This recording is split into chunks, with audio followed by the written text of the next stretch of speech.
ভাল লাগিছে আজি মোৰ এইটো ৰিজাল্ট হোৱাৰ কাৰণে মই 85% পাই কিনে সুখী হৈছো, কিন্তু সিমান সুখী হোৱা নাই আৰু বেছি পাব লাগিছে। কিন্তু ঠিকে আছে দিয়ক, এইটো 85% ডিষ্টিংশ্যন পাইছো আৰু ভাল হৈছে। ধন্যবাদ সকলো আচৰ্যাৰ কাৰণে।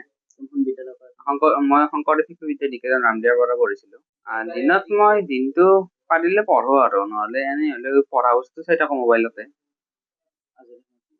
আজৰি সময়ত এই আৰু মানে পঢ়া বস্তুখিনি চাই থাকো আৰু খেলা ধূলা মানে এইখিনি টাইমত আৰু সেইখিনি বাদ দিছিলো আৰু বেছি খেলা ধূলা কৰা নাই আৰু।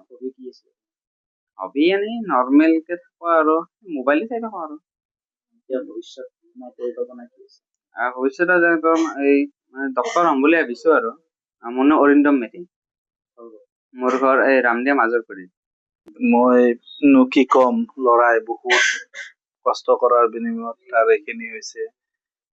মানে বহুত খেলা ধূলা আগতে কৰিছিল, তাৰপিছত এই মানে পৰীক্ষাটো যেতিয়া আহিছে, সি ক্লাছ 8ৰ পৰা এনেকুৱা মনোভাৱ এটা ললে যে মই কিবা এটা কৰিম।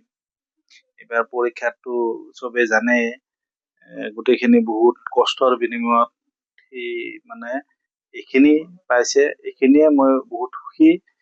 তাৰ মানে যিটো তাক অৰিহণা যোগাইছে, মই কিছুমান কামৰ কাৰণে বাহিৰত থাকিব লাগে, তাক মই বহুত কাম মানে সহায়ো কৰিব পৰা নাই। তাৰ মাকে কিন্তু তাক বহুত সহায় কৰিছে। এই বস্তুটোত মোৰ বহুত ভাল লাগিছে।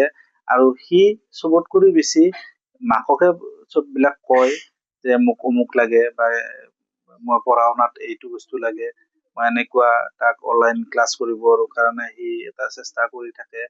তাক যিখিনি বস্তু লাগে মই সেইখিনি আনি দিছো। দিয়াৰ কাৰণে হয়তো সি সেই ৰিজাল্টটো আজি আমি পাইছো। সি ভাবা ধৰণে ৰিজাল্টটো নহলেও যিখিনি পাইছে মই এইখিনিতে বহুত সন্তুষ্ট।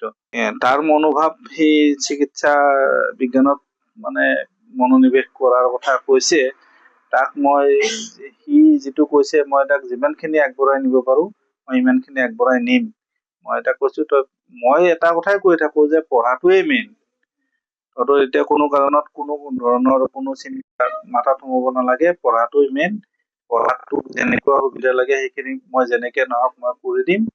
পঢ়াটো মেইন কৰি এনেকে আগবাঢ়ি যাবি। তাৰ কিছুমান হবিও আছিল, হবি থাকিলেও এতিয়া মানে সময়ৰ সোঁতত মানে পঢ়াৰ জোৰত আজিকালি বস্তুবিলাকো বহুত ক্ৰিটিকেল হৈছে। আগতে মানে নোট বা কিবা এনেকুৱা চাই মেলি পৰীক্ষা দিব পাৰিছিল, কিন্তু এতিয়া প্ৰশ্নবিলাক যেতিয়াৰ পৰা MCQ আহিছে বহুত কঠিন হৈ পৰিছে। বা ল'ৰা ছোৱালী যদি ভালকে মনোনিৱেশ নকৰে পঢ়াত, তেতিয়াহ'লে ৰিজাল্টটো আশা কৰা হিচাপত নহ'ব। সি বহুত কষ্ট কৰি এইখিনি কৰিছে, তাৰ বিনিময়ত এই ফলটো সি পাইছে। বহুত বেলেগ। পূৰ্বত আমি পৰীক্ষা দিছিলো, আমি 94তে মেট্ৰিক পাছ কৰিছিলো বা 99তে ডিগ্ৰী পাছ কৰিছিলো। সেইটো ব্যৱস্থা আৰু বৰ্তমান যিটো আমাৰ এই বৈজ্ঞানিক পদ্ধতিৰ যিবিলাক ব্যৱস্থা আহিছে, সেইটো বহুত বেলেগ। এতিয়া তাৰমানে পঢ়াটো এনেকুৱা হৈ গৈছে যে অনলাইন ক্লাছ কৰিবও লাগিব, বা স্কুলত পঢ়াখিনিও পঢ়িব লাগিব। আচাৰ্যখিনিও যিখিনি পঢ়ায় সেইখিনিতো মানে মনোনিৱেশ কৰিব লাগিব।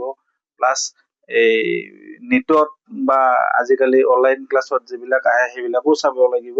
মেইনলি নিজৰ যিখন পাঠ্যপুথি আহে আজিকালি, সেইখনতে মেইন গুৰুত্ব দিব লাগিব। তাৰ পৰাই বৰ্তমান মই যিটো দেখিছো, যিবিলাক প্ৰশ্ন আহিছে তাৰ পৰাই আহিছে।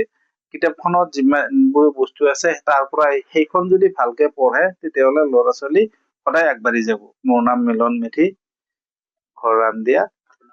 মোৰ সন্তান প্ৰথমটো হ'ল ছোৱালী, তাই হায়াৰ ছেকেণ্ডেৰী দিছে, তাইৰো ৰিজাল্ট দিব 2-1 দিনতে। আৰু এইটো বাবু মোৰ অৰিন্দম মেধি, মোৰ ল'ৰা। এই দুটাই